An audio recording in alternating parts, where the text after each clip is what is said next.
Mohamed Mwachausa hapa nikiwakilisha shirika la Samba Sports Youth Trust, na pia nikisema niwakilishe mashirika mengi ambayo kwamba tumehusika nao. Tuko mashirika zaidi ya 25 ambayo kwamba tumekuja pamoja kuweza kufaulisha mpango mzima wa Kwale SDGs Mini Olympics 2026. Na ni furaha iliyoje tukiona watoto wakifurahi, wakicheza, wakiwa katika hali ambayo kwamba wanafaa kuwa.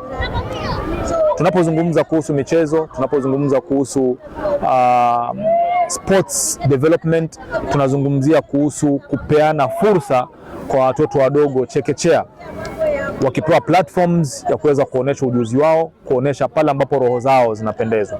Kwa hivyo ni furahi tunapofungua Kwale SDGs Mini Olympics 2026.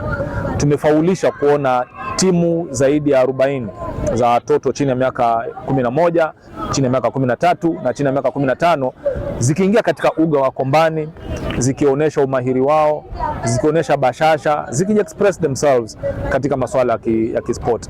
Na hili ndilo jambo ambalo tunapenda tulipigia shada na mada kama Samba Sports Youth Trust pamoja na wadau wetu, kwamba tunataka kuwekeza zaidi katika kukuza vipaji kutoka chekechea. Na ndipo kukuza vipaji kutoka chekechea pia tuweze kuwalinda dhidi ya mihadarati, dhidi ya mimba za utotoni kwa wale wasichana, na dhidi ya ule mkurupuko wa tabia zisizofaa za kushika vipanga na itikadi potofu. Kwa hivyo nasema ni asante sana. Siku ya kwanza imefana na tunatumai kwamba siku ya pili na ya tatu na ya nne na ya tano itakuwa ni babu kubwa zaidi. Welcome to SDGs Mini Olympics 2026.